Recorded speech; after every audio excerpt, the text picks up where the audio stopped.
Caring for someone with dementia is one of the toughest journeys, but you don't have to do it alone. I'm Allison Schreier, and my experience caring for my husband inspired me to create Zinnia, a therapeutic streaming service designed to support people living with dementia and reduce caregiver stress. Our research-backed videos are engaging, easy to follow, and they help ease the daily challenges like agitation and anxiety so that you can focus on connection and joy. Available by subscription on mobile and TV apps, Zinnia makes every day a little bit easier. Go to zinniatv.com and sign up for a free trial today. Use the code RESOURCE for 15% off an annual Zinnia subscription.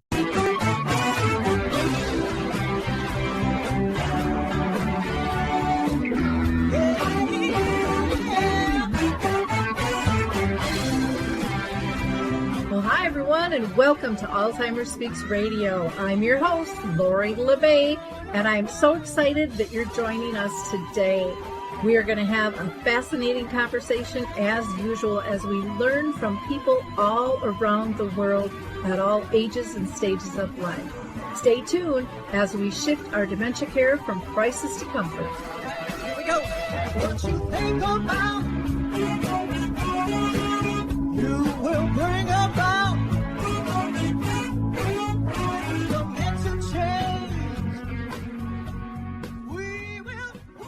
Hi, everyone, and thanks for joining Alzheimer Speaks today. I'm your host, Lori LeBay. We are going to be talking with Barry Jacobs and Julie Myers. They are the authors of the book, the AARP Caregiver Answer Book. And there's about 150 different common questions that people have. And these two are going to tackle some of those for us and tell us a little bit more about that. But before we go there, I just want to encourage everyone to check out Alzheimer Speaks and all of our free educational resources. We have a special tab just for that, as well as our sister company, Dementia Map, where you can find all kinds of resources around the world that can help you live graciously with dementia. So let's go ahead and introduce you to our guests. Well, Barry and Julia, I am so excited to have you on the show. This book that you have written, I've been kind of waiting to see. So many people have questions about caregiving, and to hear from two individuals who really specialize in this and have a good understanding, I think it's going to be fabulous for my audience. So thank you for taking the time with us today. Thank you, Lori. This is our pleasure. I'm going to have each of you introduce yourselves. So Barry, if you want to go first. Sure. So I am a clinical psychologist. I'm also a healthcare consultant for a national healthcare consulting firm. I'm married to Julia. We've been married as of next week, excuse me. I'm sorry. 35 wonderful years. And we have been focusing on the needs of older adults and family caregivers for 30 plus years, each of us in our work. And Julie and I have written 3 AARP branded books together, 2 of them on family caregiving, and I had written a previous book on family caregiving. And our latest book, just released, is the AARP Caregiver Answer Book. Okay, thank you. Julia, you want to give us a little background? Yes, I'm also a clinical psychologist. And as Barry said, we've been practicing for decades, and more and more seeing caregivers in our practice, as well as, because of these books and presentations we've given, all our neighbors come over to us with caregiving questions. We are constantly being asked questions. So it is our pleasure to have this book come out so that we can help answer questions, from people who don't know us. It's so interesting because people look at caregiving a lot of times as a burden. And I always, try to phrase caregiving and change people's perspective that we're a caregiver, care companion, carer from the moment we're born. We are consciously or unconsciously taking care of people in terms of how we react. And I think people forget that, how intertangled we are, if we want to be or not. And, our roles change during the years in terms of what we want to step up and into. And sometimes our roles are more formal than not. But in our world of dementia, it's definitely a formal role. And a lot of times people kind of slide into it, not knowing that that's the role they're playing. They're still a son, a daughter, a spouse, a friend. And so I think this is going to be a really interesting conversation. I always like to ask my guests if they've been personally touched by dementia in their own family or circle of friends. And Julia, I'll go first with you on this one. Sure. My mother was my father's caregiver, and he had vascular dementia. She needed a surgery, which unfortunately, because of a rare side effect, killed her. And so suddenly my siblings and I were my father's caregivers. And he lived 3 hours away from me across the country from one of my brothers. We had to work together to take care of my dad. And then after he passed away, and Barry will talk more about this, we took care of Barry's stepfather who had Alzheimer's and his mother who also had vascular dementia. And Barry, I'll let you go ahead and add on to that. Yeah, so my first experience actually with someone with cognitive difficulties was my dad, who had brain cancer. He developed brain cancer while I was 14, and his first symptom was a common symptom for people who have a loved one with dementia, and that is he had aphasia. He was unable to use language, and so that really had a big impression on me very early on in my life, and has kind of set this path before me of helping families care for loved ones with dementia. And then, as Julie mentioned, my stepfather and mother were living in a wonderful gated golf community in Florida, living the good life. And then my stepfather slowly over time developed Alzheimer's disease. My mother was very frail and really had a hard time caring for him. And so we moved the two of them up to live in an apartment about a mile from us in 2010. And we then proceeded to take care of the two of them for the next 7 years. My stepfather died after a few years, and my mother slowly developed her own vascular dementia. So we had a 7-year experience, which was very arduous, but it was also extremely gratifying. And so that helps inform what we know about dementia caregiving. Definitely. Well, and I think, people forget about the positive side, of this. I had, my mom lived with dementia for 30 years. My dad had brain cancer as well. Gave him a year and a half, lived 4.5 years. But what was really interesting, I heard from my friends, and I don't know if you guys heard this, but my friends actually would say, I'm kind of jealous of you. You have stories about your parents, and you know your parents on a whole different level that I don't know mine because they're well. And it was just, and I can't tell you how many people told me that, but I think part of it was because I wasn't just complaining about the journey and we're going through this now, but I would tell them, the whole story of us, the good, the bad, and the ugly. And so they framed that differently. But I had one woman who was just in tears going, I wish I could have cared for my parents. I wish I would have known my parents as intimately as you know yours. Yeah, it really sounds like the caregiving brought you closer with your parents, and you probably already had close relationships with them beforehand. But caregiving became a time of life where you really forged even stronger bonds. And that's the real potential in caregiving, that especially when we're caregiving for our parents, that we come to know them in a different way. We see them as vulnerable rather than as domineering, perhaps. And so it sounds like you had a very good experience. And I would hope every caregiver would have an experience like that. Yeah, I always say that my journey was probably the biggest gift I'll ever receive in my life, because what you learn through this process applies to so many different angles of your life. I mean, it's not just dementia related or cancer related or whatever. I mean, it's very applicable in my eyes in terms of how to communicate and what's important in a relationship. I mean, it really, to me, gets to the core of that. And so I've just been really lucky, I suppose, in terms of how how I looked at everything, with that and so forth. I want to ask you each, because you've been writing, you've been, working with your clients, you've been advocating for family caregivers, but what really led you to focus on the caregiver experience and write, so many books? And Barry, I'll throw this to you first. I mentioned my dad had brain cancer, and my family went through an extremely tough time, as I'm sure your family did.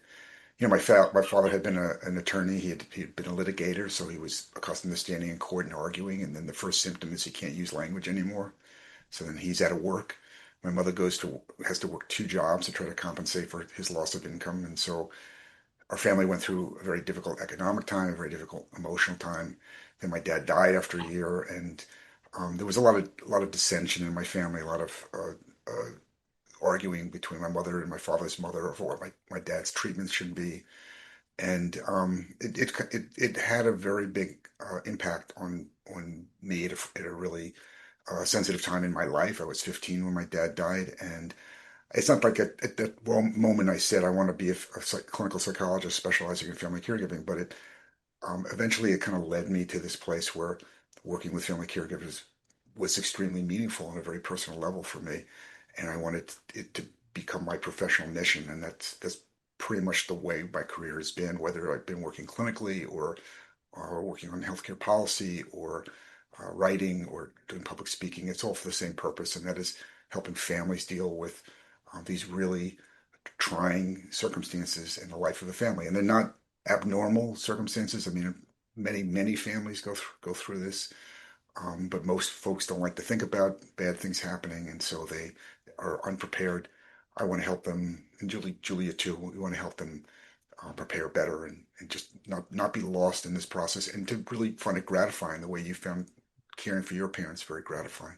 Yeah, I think being able to help you. Caring for someone with dementia is one of the toughest journeys, but you don't have to do it alone. I'm Allison Schreier, and my experience caring for my husband inspired me to create Zinnia, a therapeutic streaming service designed to support people living with dementia and reduce caregiver stress. Zinnia offers research-backed videos intentionally created for people with dementia, engaging, calming, and easy to follow. Whether you need to ease agitation, create moments of joy, or make daily routines smoother, Zinnia is here to help. Family and professional caregivers use our content to turn challenges into opportunities for connection. Accessible by subscription on mobile devices and connected TVs, Zinnia is simple to use whenever you need it. Because when caregiving feels easier, life feels better.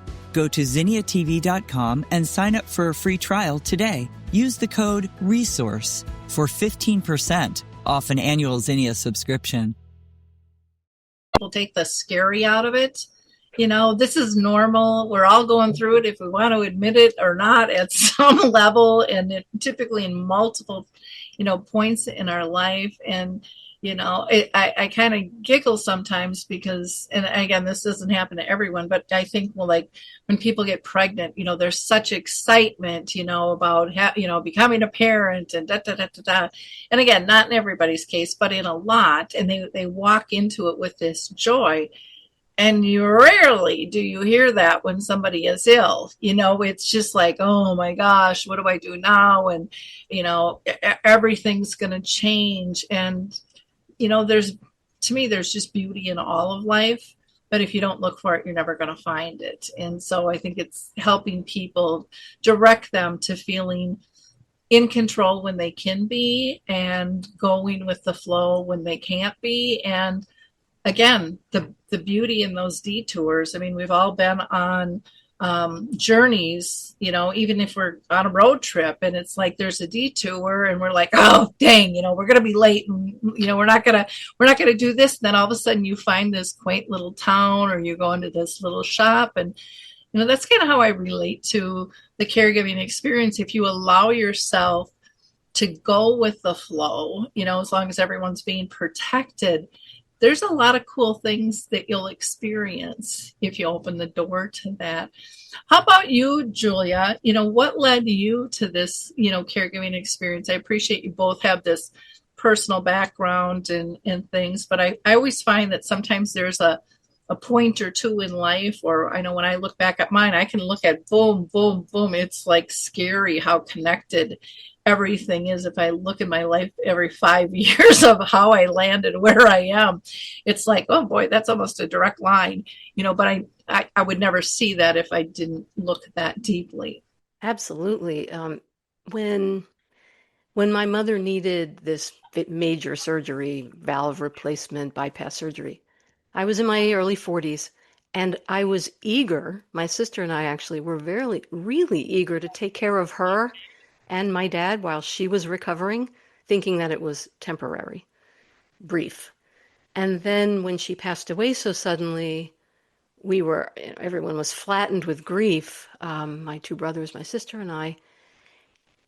But it did become an opportunity to take care of my dad and to have a relationship with him that I hadn't yet had. A lot of families are like this. The mom does all the talking and the dad's in the background. And that was my parents. And so when my mom was gone, it was me and my dad sitting at a table. And I had a year and a quarter of time where I could actually know him better and he could know me better. And it really was a very good relationship. And it made me feel very good about helping him. And my older brother, who did more care than I did, had a terrible adolescence. He ran away from home. He got in trouble with the police. And this was an opportunity for him to take care of my dad and to sort of make up for some of the headache and heartache that he had caused. And it was very meaningful. So, you brought up that it can be a very positive experience. I have to say that in my family, we had our bumps along the way, but my siblings got along. And for the most part, my older brother really felt redeemed. And I felt like I finally had this chance to have time with my dad in a way that I hadn't before that. And it's nice that your family let your brother in, because sometimes the black sheep of the family, Yeah.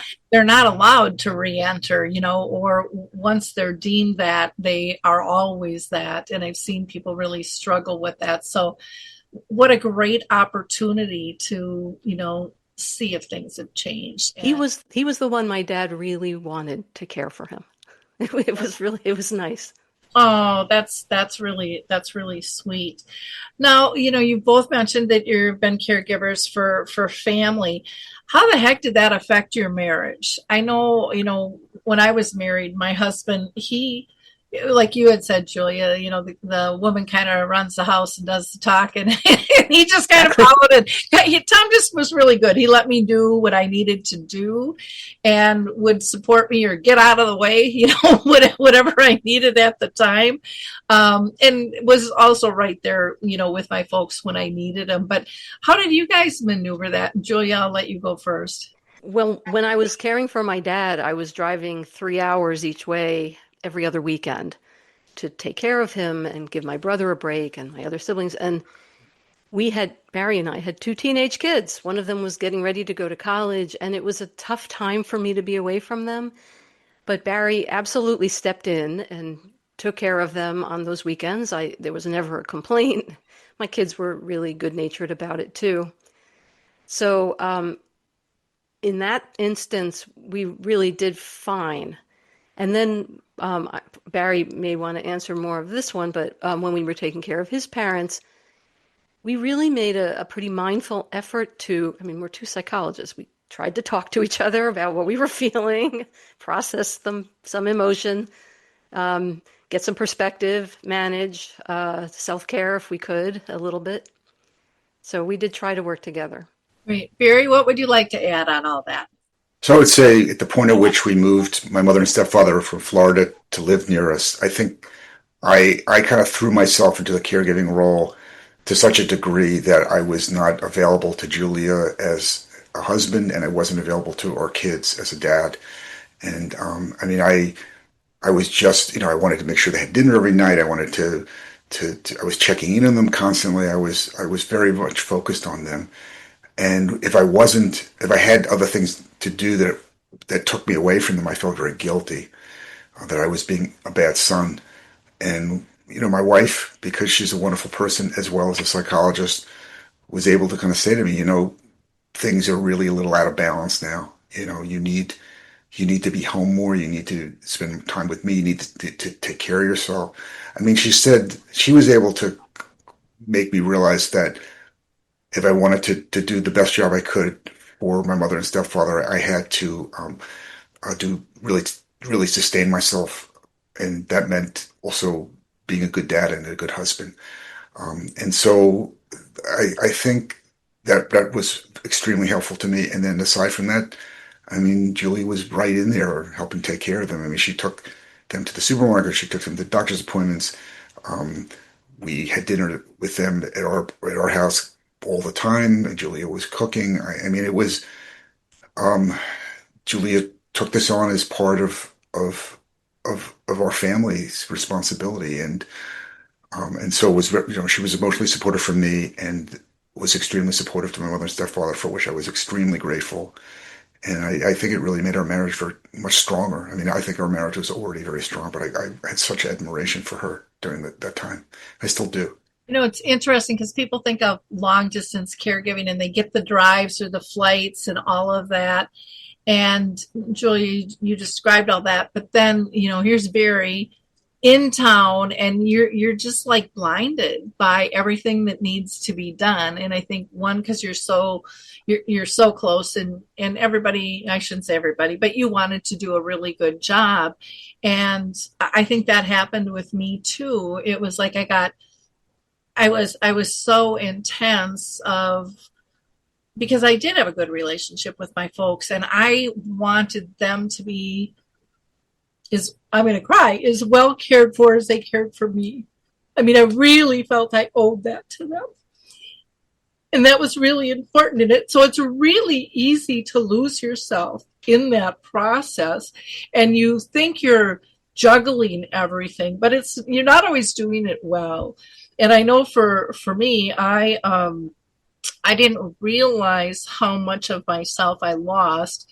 My husband wasn't a psychologist and wasn't a great communicator. He just kind of let me do what I do and kind of stayed out of the way.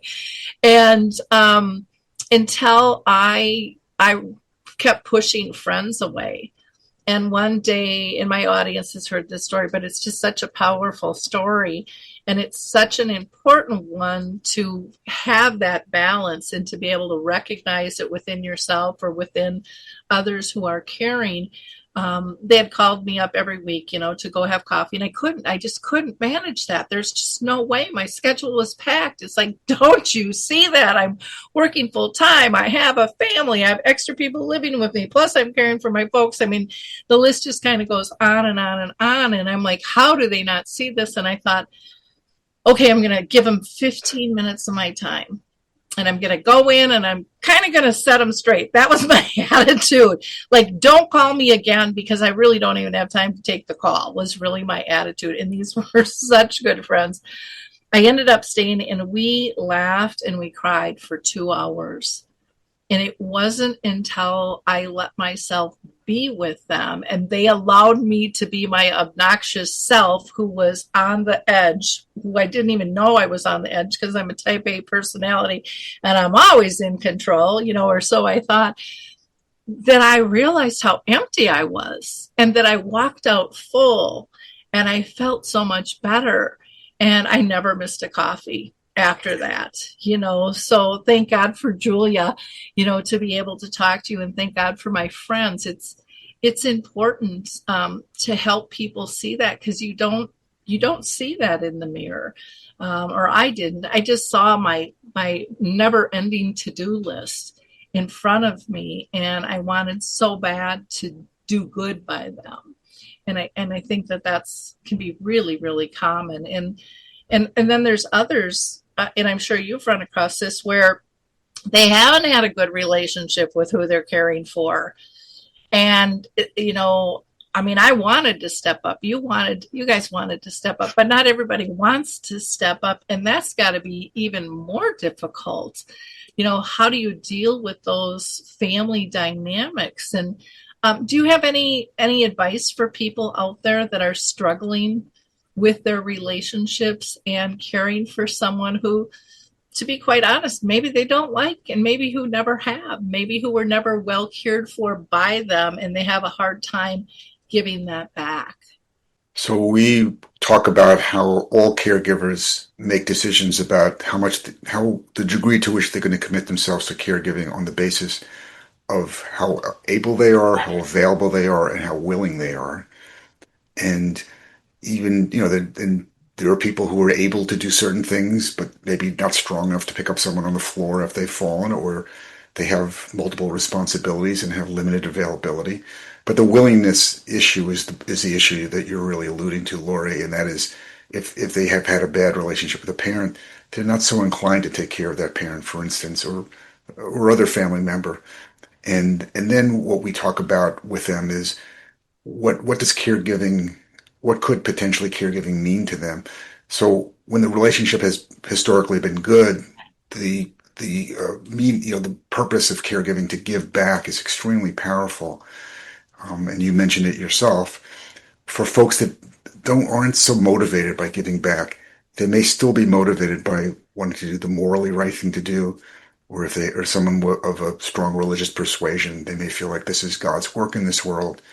And so sometimes there are other motivations that people go ahead with caregiving almost in spite of the relationship that they've had in the past, not because of it. That said, there are also folks that will say, and I'm going to tell you a little story about my stepfather in a moment, that they'll do a little bit, but they're not going to do that much because they just don't feel available, able, and most especially, they're not willing. So I mentioned my dad died and my mother got remarried, and I never had a good relationship with my stepfather. He and I were very distant from one another, and if we weren't distant, we were in conflict. And so when it came time for caring for him with Alzheimer's dementia, Julie and I stepped up, but I also felt like I was committed to caring for his basic needs, food, shelter, security, getting him to doctors. But I wasn't going to sit down with him and have conversations with him. I wasn't going to entertain him the way my mother would. And so in my mind, I kind of drew a limit. I'm going to do what I think is the right thing to do for him, not because of my relationship with him in the past, but in spite of it. But I was also not going to extend myself beyond a certain point. And I do think that family members make those kinds of decisions. I'll do this, but not that. And that's okay. I really do think it's okay. I just want to add to that. One of the things that we often tell our clients or anyone who asks actually is if you are caring for someone with whom you've had a not very good relationship, maybe your dad was an alcoholic and even though he stopped drinking, your childhood has terrible memories, or maybe you had a neglectful, critical mother. When you're caring for them, when you make that commitment to care for them, you're caring for a person who is diminished. They're not the same person anymore. They're in there, but their illness or whatever it is that they're struggling with has changed them. And now they're vulnerable and fragile. And if a caregiver can think about it that way, it really helps because they can have a different relationship with this person now that this person is altered. And we've had really wonderful stories of people who had terrible relationships with their parents growing up and even in their younger years, but that during the caregiving years, the relationships were shifted and there was more respect, there was more mutual care, and the caregiver came away feeling like it was one of the most valuable things they'd ever done. It doesn't always happen that way, but that's the goal.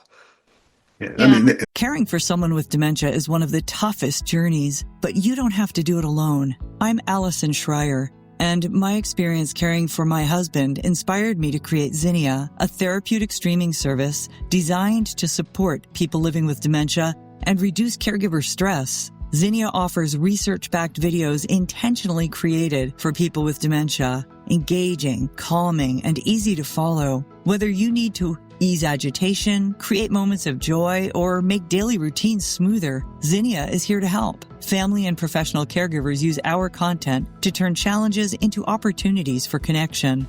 Accessible by subscription on mobile devices and connected TVs, Zinnia is simple to use whenever you need it. Because when caregiving feels easier, life feels better. Go to zinniatv.com and sign up for a free trial today. Use the code RESOURCE for 15% off an annual Zinnia subscription. Let me give the other side of that just to kind of show that there are many different ways for people to experience this.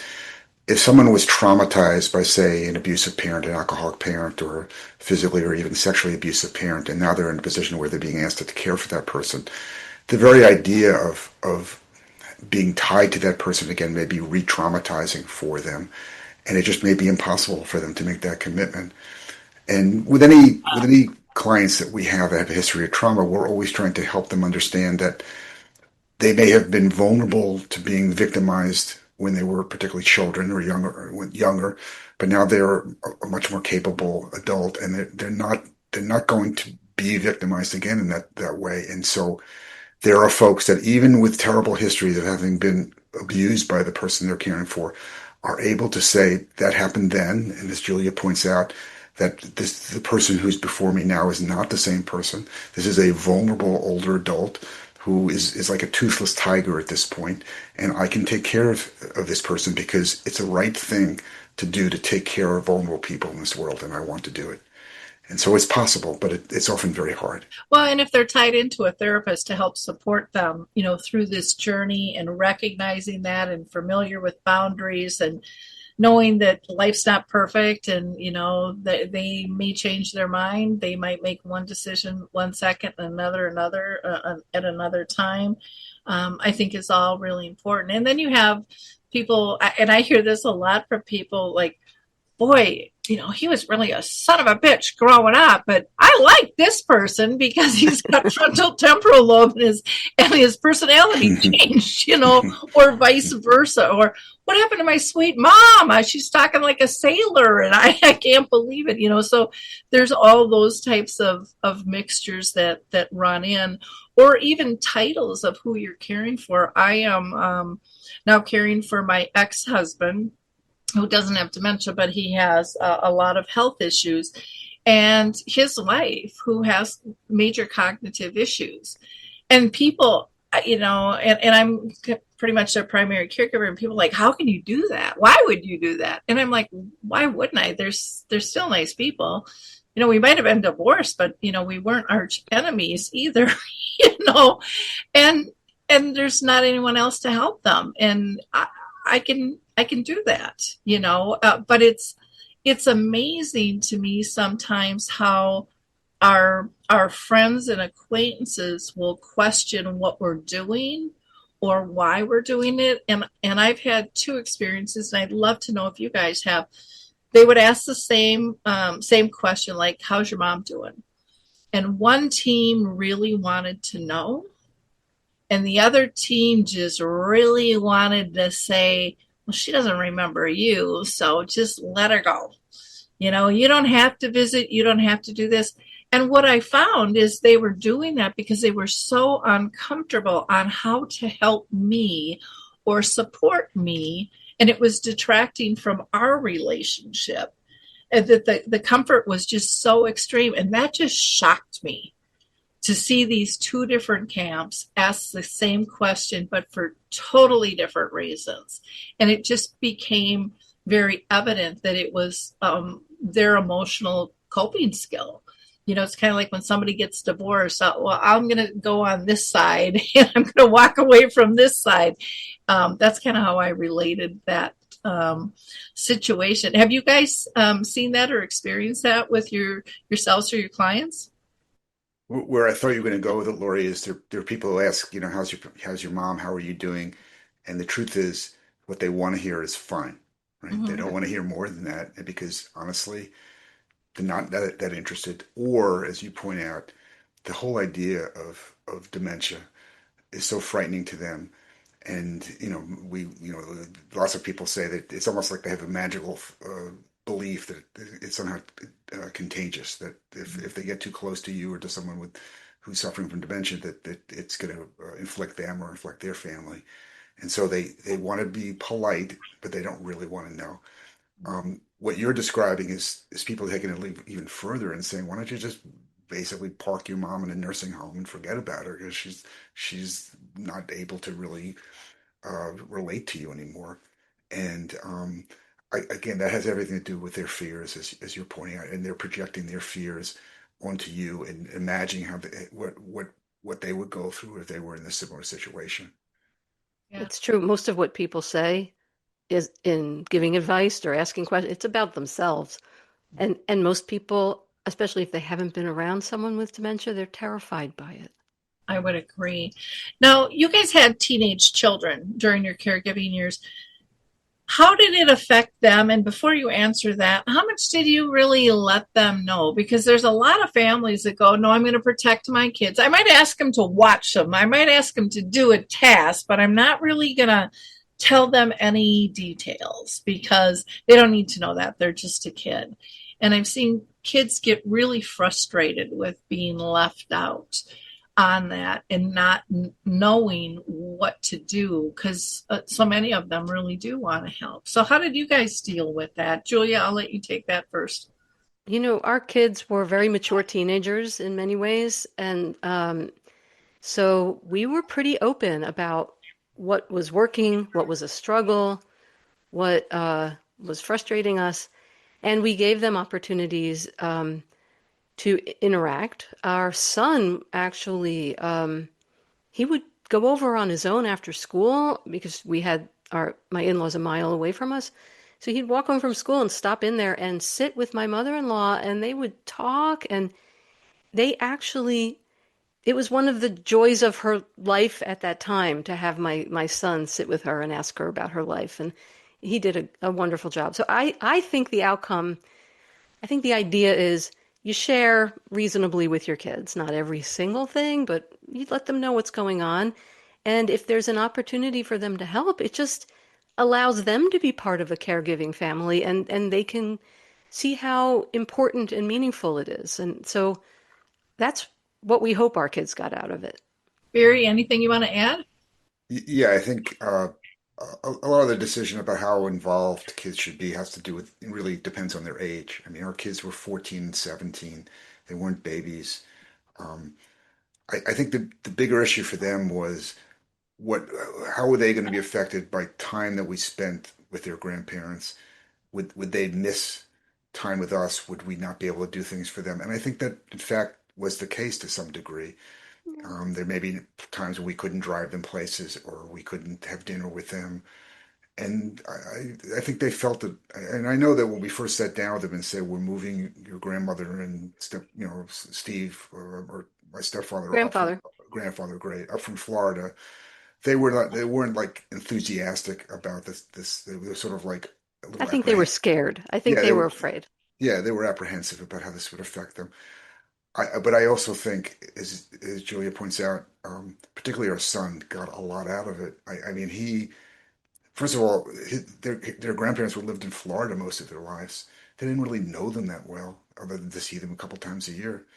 And so our son got to know his grandmother in a way he had never had before. And that was really, I think, very helpful for him. And he was so wonderful with her. He could joke with her. He wouldn't react to her with as strongly as I would when she would say or do things that were irritating. I would get irritated. He would just sort of shrug it off. It wasn't. So he was great. He was her favorite by far. Yeah, I think kids don't have the history. My daughter only knew her grandma with dementia, and I'll never forget. When Danielle was real little, my mom still wanted to babysit, and Tom and I were like, "Oh, I don't know about that one," But it was like, okay, we're gonna make this work, and it'll be for a short period of time, and I'll have an activity for them to do, and I'll bring them some McDonald's or whatever. And I'll never forget coming back.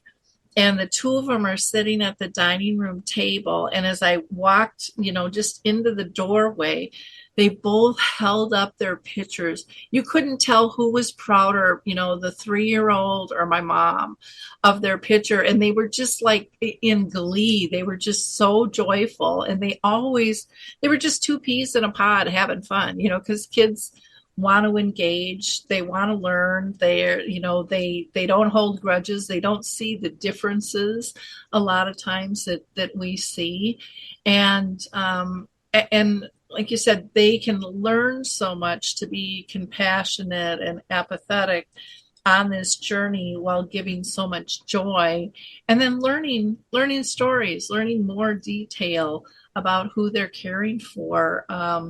I think it's just a beautiful thing, for that inclusion. And then as the kids get older, I mean, they're on the computers and they're, I mean, some of these kids, they're developing apps and different things to help. I mean, I've seen Girl Scouts and Boy Scouts.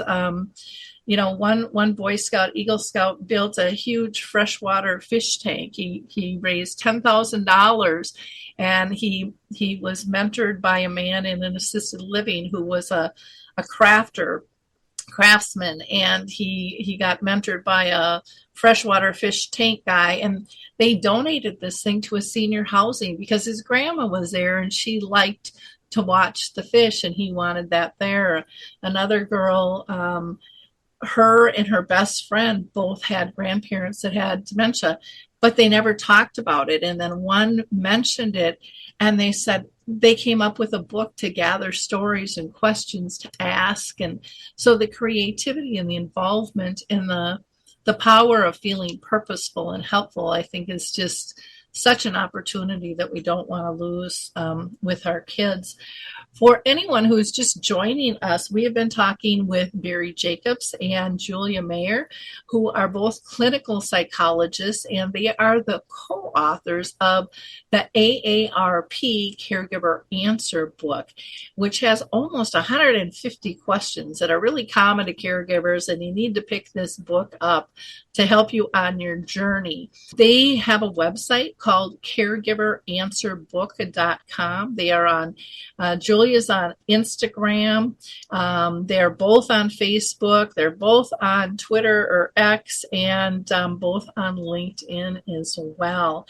And I'm just going to give a quick shout out to my webmasters who I adore. I know that can be a place of stress and tension for a lot of people trying to get something off the ground or get something fixed. And Q for Good is just exceptional. I've had websites for many, many decades, and these guys just communicate so well, and they're so kind, and they dumb it down for me so I understand, because I really don't want to know the black hole. I just want it fixed so it's functional. So if you're looking for somebody, check out Q for Good. They are amazing. So I want to get back to our questions here, because I could talk to you guys all day long, but we have a limited amount of time. And so, Barry, I'm interested in knowing your opinion. So many people care for loved ones.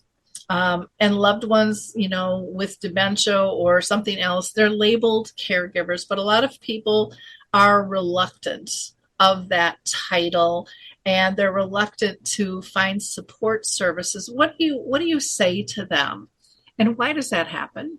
I mean, it happens because, number one, I think, as you pointed out earlier, most people think of themselves as dutiful daughters, dutiful sons, dutiful husbands, dutiful wives, and they don't think that what they're doing is all that special. And especially with dementia, when it's a slowly progressing disease. At the beginning, it may be you just go over and bring groceries, or you help mow the lawn, or later on you do a little bit more, and then it kind of grows over time as the person's disease progresses. So people are still thinking of themselves as just a family member. They don't think of themselves as having this special status as a quote unquote caregiver. I think the other piece of this is that they don't want to have a special status because it brings attention to them and their needs that they feel guilty about. They say things like, don't ask about my needs. I'm not the one who's got dementia. Ask about his needs. Let's talk about him. And so the idea that a caregiver has some special status, special identity, and that there are then support services specifically for caregivers doesn't sit all that comfortably with a lot of people. And so, but the problem is, people who don't identify as caregivers typically don't avail themselves of those caregiver support services. And if they don't use the services, then they're not as likely to be able to sustain themselves over the length of time that dementia caregiving usually goes on. And usually goes on, I mean, we're talking years. We're talking, a good 7-8 years on average. And it could be a lot longer. So we talk with folks about how important it is to understand that whether they want to wear the label or not, that this caregiving can be stressful, and it could also be, but that there are resources available if they're willing to look into them, and that what they do for themselves, they're in fact doing for the person that they're caring for. So I can go on and on about this, but I mean, Julia, what do you want to add to that? One of the reasons why it's important to acknowledge that you're a caregiver is because it is a lonely business over time, in particular when you're caring for someone with dementia. Unfortunately, as we were saying before, it frightens people who aren't familiar. Some of the friends drift away. If you're a spousal caregiver, the couple friends drift away, and it gets very isolating. And if you consider yourself a caregiver, then you might be willing to go online and look at any number of online caregiving support groups, including AARPs, which is tremendously huge.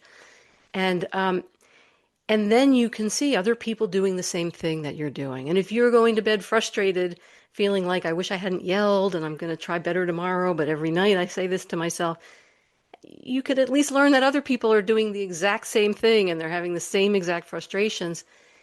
It absolutely helps caregivers sustain the process. And the whole goal is to do the best care you can for your loved one. And the only way you can do that is if you get your own needs. Caring for someone with dementia is one of the toughest journeys, but you don't have to do it alone. I'm Allison Schreier, and my experience caring for my husband inspired me to create Zinnia, a therapeutic streaming service designed to support people living with dementia and reduce caregiver stress. Zinnia offers research-backed videos intentionally created for people with dementia, engaging, calming, and easy to follow. Whether you need to ease agitation, create moments of joy, or make daily routines smoother, Zinnia is here to help. Family and professional caregivers use our content to turn challenges into opportunities for connection. Accessible by subscription on mobile devices and connected TVs, Zinnia is simple to use whenever you need it. Because when caregiving feels easier, life feels better. Go to zinniatv.com and sign up for a free trial today. Use the code RESOURCE for 15% off an annual Zinnia subscription. As well. I agree. I think denial is so huge. We see that, like Barry said, as kind of a natural role, son, daughter, spouse. But it's also, oh my gosh, if I admit this, then we got a problem, and where's the red phone? Because I might need it, but I don't even know who I'm going to call when I pick it up or who's going to be there. And then the resources, I think, and I found this for myself, and this is how I got into this space, was like, where the heck are they? Why aren't I getting connected to services, products, and tools? I think our physician offices really need to change their setup and have an ecosystem that has, I don't care if it's a social worker or a volunteer, that connect people to services, products, and tools, because there's a ton of them out there, but no one's connected to them in totality. There's the government agencies, there's the profit, there's the nonprofit, and then there's the people in the trenches who have written books and have YouTube channels and have started support groups that don't even see themselves as a resource because, my God, they're not a company, but they're the ones that can really, I think, in many ways give a calmness and a comfort to adapting to this life, and where they feel accepted and acknowledged for the range of feelings that they have. Because I think so often we feel we have to stuff them. Like, I can't show that. I can't show that I'm angry or I'm so depressed I'm going to pop, and we hide it and we put on this face, and then people look at us like, oh, they got it under control. And, you're ready, to blow a gasket, but you're ashamed that you're in that route. But I think it's a kind of a societal setup in terms of how we do that. And I know years ago, and that was the common thing, but you think of how many times did you hear of years ago somebody was in the room upstairs locked in, especially when it came to someone dealing with cognitive issues. And we don't have moms that stay home in many of our families anymore, and we don't have our family all kind of in a close-knit neighborhood. They're all over the world. And so things have drastically changed. Even our churches and religious communities are online, so much of them now, especially since COVID. So that is really important. I think the support group aspect is important, and I will just give my reluctance of going. And this is what I said to myself: I don't have time to do one more thing for my mom. I didn't see it for myself. I saw it as another thing on my to-do list for her. And I got there accidentally to hear a friend speak, and he got sick and didn't show up. And then I'm like stuck in this support group. And I thought, oh my gosh, I'm coming back. I had no idea what I would hear in that. And to me, there must have been a stigma in my mind of going to a support group, and didn't realize the friendships and the bonds and the resources and the knowledge and just the acceptance level of these people get it, where a lot of times even our own family members don't get it because they're not as involved as a primary caregiver. And then I would also say too, what I found really interesting, and this is something on my Alzheimer's Speaks, I have a bunch of resources for people with dementia, but one of them kind of just came out of the blue, and people can submit poetry or articles. And what I have heard from people is those that aren't ready to go to a support group get a lot out of being able to read those articles and that poetry, because they're emotionally charged, and they can laugh and they can cry in private. Or the support groups, you can join like a Facebook group and be a voyeur. You don't have to make a comment. No one really needs to know you're there, and you can still glean a lot of information if you're not ready yet. And I think people don't understand that all the time. That once they hear and see all these stories, and some they might agree with and some they might not, but hey, that's in the real world. Some people you click with, some people you don't. So it's not going to be any different there. So I think how do we get the resources into the clinics that can disseminate and point people into the right directions? I mean, if people are working with you two, where they are. You're working with AARP, and I'm sure you're very knowledgeable on a lot of things, but a lot of people aren't. And so, they go for their appointment, and then, they're just kind of fallen on the wayside. And people don't even know necessarily what terms to Google, to look for and stuff too. So I think that's a huge thing that we still have to overcome. Are there specific tips that you have for protecting a marriage through, this all-consuming journey of giving care? And Julia, I'll go to you first on that, because I know that's a concern for many. You need to protect your own home front as well. Absolutely. It really comes down to communication. You want to reaffirm that you are a team and that you are working together, even if one of you is doing a lot of caregiving and the other is not, let's say if my parent, but not Barry's. And you want to communicate about what each of you needs, and, try to talk about what is expected of you in terms of caregiving, what you want to accomplish, and you want your partner on board. Everyone doesn't have to do exactly the same thing. I think it works better if both partners have some role. Even the one whose parent it isn't could be doing the finances for that person, or mowing the lawn, like Barry said, or whatever, something so that everyone participates. But it really is about ongoing communication. And as the illness progresses for the care receiver, more conversation about how much care is needed, what kinds of supports you can put into place, what financial options there are. Your marriage should be your resource for helping you continue on that mission of caregiving. Yeah, your resource and your rock. we all need our rocks where we feel safe. And sometimes through this process, we can get really vulnerable and feel unsafe because we haven't protected ourselves and our being. Barry, what would you like to add to that? I love Julie's response, and I think communication really is key. I just would add that, through adversity, relationships are either strengthened or weakened. And there are things, there are risks that they'll be weakened if people are critical of one another, if they're unkind to themselves, if they're not patient. But I think by seeing themselves as a team and really supporting one another, I do think the relationship is strengthened. I think the marriage comes out better in the end.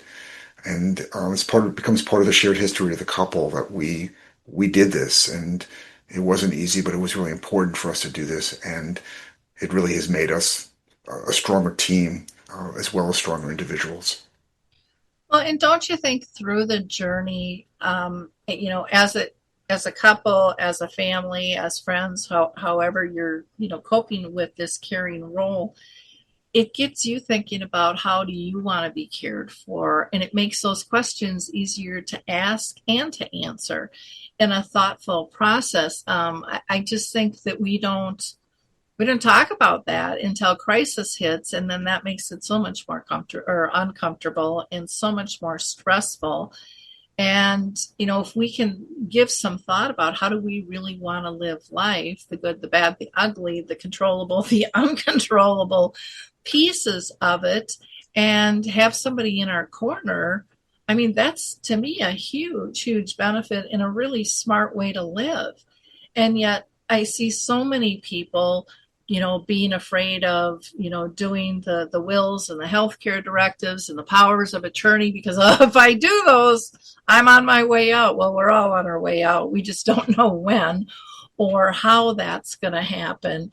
And you had also mentioned, patience. That's the number one thing that I hear from all caregivers is, where could I buy a jug of patience? Because I'm losing it and I don't like not being a gracious care partner. And they call themselves up and they beat themselves up so bad on that. And, none of us are perfect, and we're going to have our good days and our bad days. And I think many times we push ourselves too far trying to get it all done, when maybe it doesn't all need to get done that day or in that way. Well, I just want to thank you both for being with us. I think you have just given us such great value. I do want to, point out and point people to the AARP Caregiver Answer Book.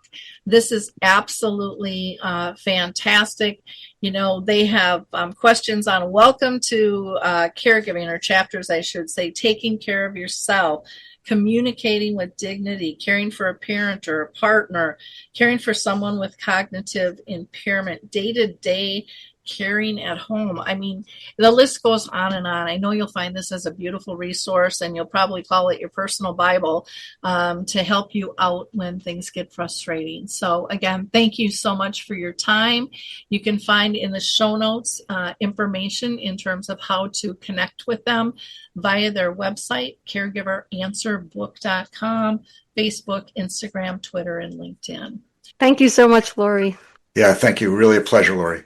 Thank you. So in wrapping up, I just want to remind people to check out Alzheimer Speaks and all of our free educational resources. You might want to check out our book too, Betty the Bald Chicken, Lessons in How to Care. It helps having those conversations about how do you want to be cared for? How does someone else want to be cared for? How do we include our children in this? It's actually written as a children's book, but all ages have really enjoyed this and said it's helped open up the door. And then our sister company, Dementia Map, is again also a wonderful resource. There's over 150 categories that you can search. There are things for education, there are activities, there's terminology, there's services, there's wonderful articles, and a calendar of events as well.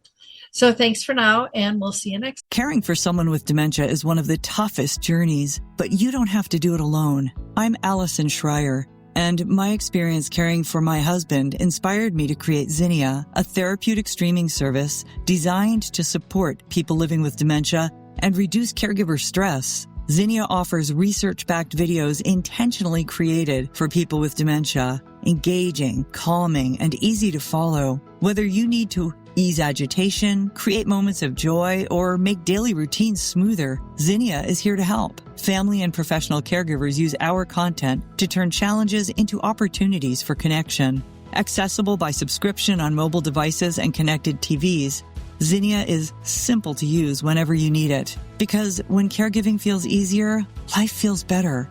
Go to zinniatv.com and sign up for a free trial today. Use the code RESOURCE for 15% off an annual Zinnia subscription.